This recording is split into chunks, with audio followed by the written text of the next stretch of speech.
Since its independence in 2011, South Sudan's vast oil reserves were hailed as the key to national prosperity. But oil did not bring peace. Instead, it fueled civil wars, armed militias, and a fierce competition for wealth and power.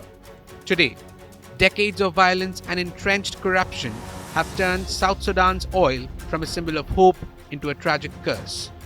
In 2025, millions of citizens are bearing the crushing cost.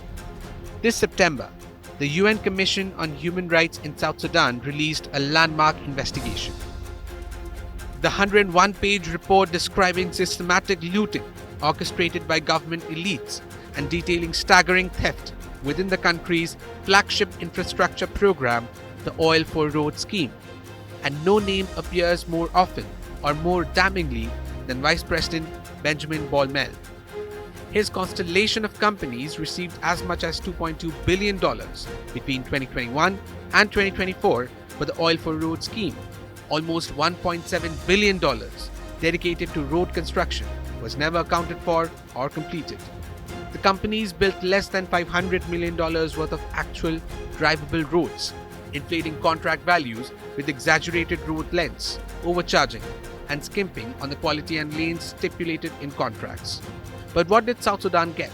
Less than $500 million worth of real functioning roads. The Oil for Roads program, an off-budget scheme, bypassing all normal scrutiny, has chewed through up to 60% of all government disbursements, draining essential resources away from public needs. Roads were paid for, but never built. Costs were overstated. Oversight was ignored. According to the UN, between 2021 and 2024, Oil for Roads program has chewed through up to 60% of all government disbursement, draining essential resources away from public needs. This was money meant to heal a nation, funneled instead into private hands. Some companies under US corruption sanctions and preferential treatment continue to win contracts. Procurement rules were bypassed.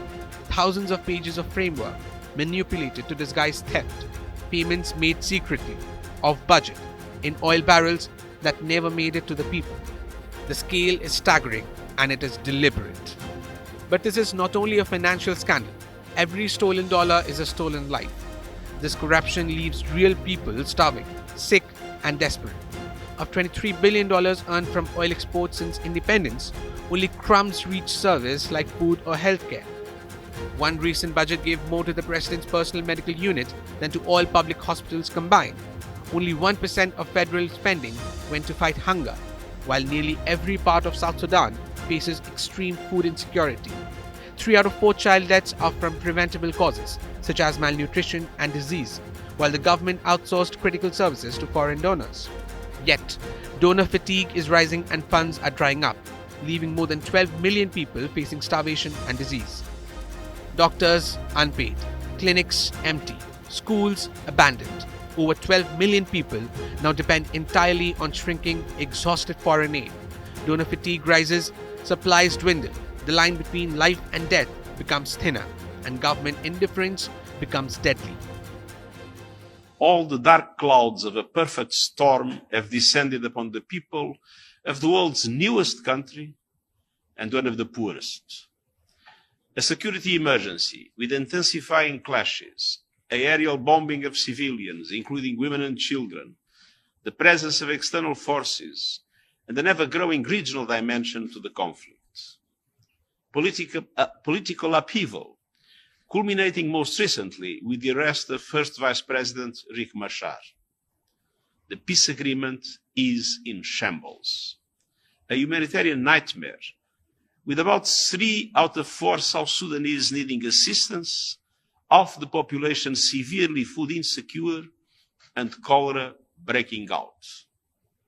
A displacement crisis, with more than 1 million people crossing the border from Sudan since fighting began there. And an economic meltdown, with oil revenue plummeting and inflation skyrocketing 300%. Finally, a funding crisis, with much of the already limited humanitarian and development aid drying up. Meanwhile, ethnic and political targeting by security forces, coupled with the spread of misinformation on social media, is lighting the fuse for even worse.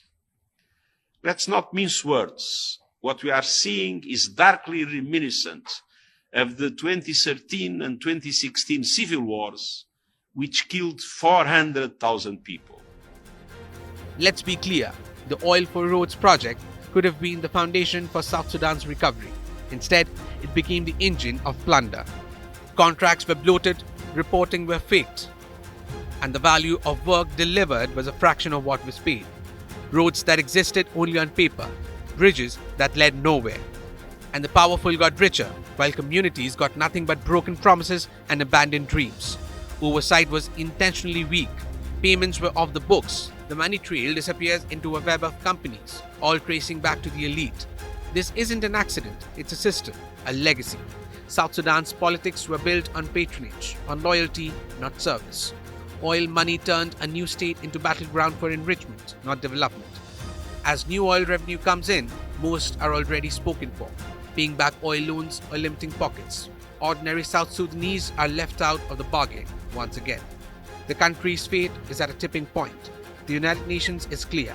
Corruption isn't just making some people rich, it's killing South Sudan's future. Without real accountability, this cycle of theft and suffering cannot end. Will the world and South Sudan's leaders finally invest in people, not just power? Or will they let an entire nation be robbed of hope?